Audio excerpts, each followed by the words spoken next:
Las Fuerzas Armadas en Valencia, una historia de abandono, muerte y desolación. Estimados compatriotas, soy Galo da Bouza, militar en la Reserva y denunciante de corrupción.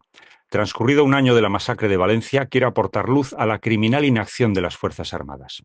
Según la versión oficial, estas, a título colectivo, hicieron todo lo humanamente posible para socorrer a los valencianos desde el primer momento. Una mentira obscena y cruel que solo se sustenta en la ignorancia de la mayoría de la población sobre la estructura y funcionamiento de las Fuerzas Armadas. Por eso, como militar, quiero ilustrar a los españoles sobre lo que habría ocurrido con esas mismas Fuerzas Armadas en Valencia de no haberse producido un sabotaje interno. Empezaré con una odiosa comparación. En las inundaciones de Bilbao en 1983, a pesar de que todavía no existía la Unidad Militar de Emergencias, la famosa UME, en los primeros momentos se desplegaron 10.000 soldados de varias unidades. En Valencia, en 2024, que ya existía la UME, se desplegaron en las primeras 24 horas solo 100 militares. Repito, solamente 100, es decir, la centésima parte de los desplegados en Bilbao 40 años antes. La nada misma para atender a los 500.000 afectados que hubo en Valencia.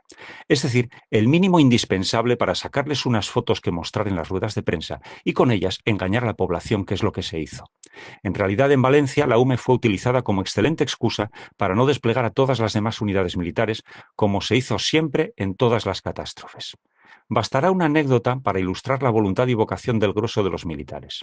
Estando destinado en la UME, un fin de semana recibimos orden de despliegue inmediato para atender un gran incendio forestal en Galicia. Pues bien, uno de los suboficiales estaba en la boda de su hija, en la cual él era el padrino, lo que no le impidió salir precipitadamente para incorporarse al contingente. Quien esto hace por un incendio, ¿qué no hará para salvar vidas, siempre que no se lo impidan, claro? La UME tiene unos 3.500 efectivos, de los que podría haber desplegado en Valencia el primer día 1.500, pero solo desplegó 100.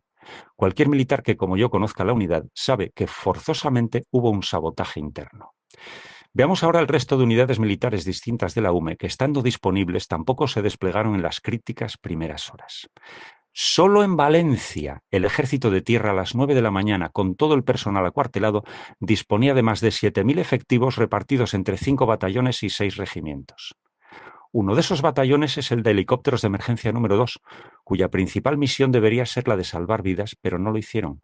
Otro de los regimientos es el de Caballería Lusitania número 8, que dispone de vehículos pesados Centauro de 24 toneladas y capacidad de vadear 1,5 metros, así como vehículos de exploración de caballería, o BEC, de 17 toneladas, completamente anfibios, repito, completamente anfibios, que podrían haber recorrido Valencia en las primeras horas rescatando centenares de personas en riesgo vital, y su presencia habría marcado la diferencia entre la vida y la muerte.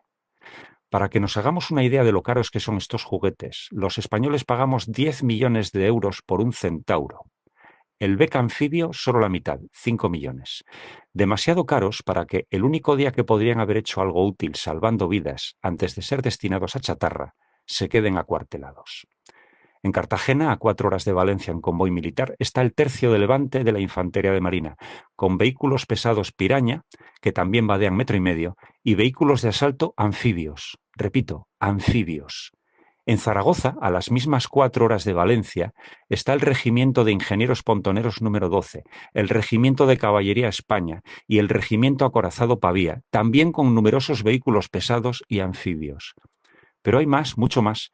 En Alicante, a solo 2 horas de Valencia, a mediodía del mismo día 29, había tropas de operaciones especiales listas para salir, pero no salieron hasta 4 días después y se pasaron el primer día de despliegue sin hacer nada útil, porque les prohibieron expresamente buscar víctimas entre los coches. Por cierto, que el valiente cabo primero Eric Silva nos informó a todos de ese crimen y, en lugar de sancionarse a los culpables, Margarita Robles lo sancionó a él, por contárnoslo, con 8 meses de suspensión de empleo y sueldo y pérdida del destino. Por eso es ingenuo pensar que no ocurrió nada raro en el comportamiento de las Fuerzas Armadas en Valencia, solo porque ningún otro militar se haya atrevido a denunciarlo públicamente. Resumiendo, que en menos de 10 horas se podrían haber reunido en Valencia más de 30.000 efectivos, con helicópteros, vehículos pesados y vehículos anfibios, que habrían salvado a esos centenares de personas que, en su lugar, murieron en un completo abandono. Porque abandono, muerte y desolación es lo único que ofrecieron las Fuerzas Armadas a título colectivo a los valencianos. Y esto solo fue posible porque hubo órdenes expresas de no intervenir. Sin ellas, con absoluta seguridad, muchos jefes militares habrían desplegado a sus tropas para salvar vidas.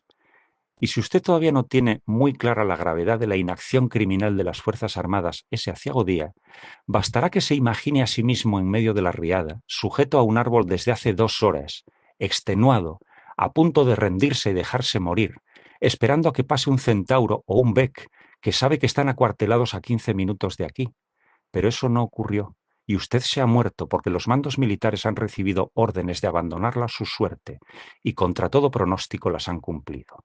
En conclusión, que la inacción de las Fuerzas Armadas en Valencia no se debió a ineptitud ni imprevisión. Fue un crimen perfectamente premeditado desde el Ministerio de Defensa y milimétricamente perpetrado por el carnicero de Valencia, al que algún ingenuo todavía llama General Marcos.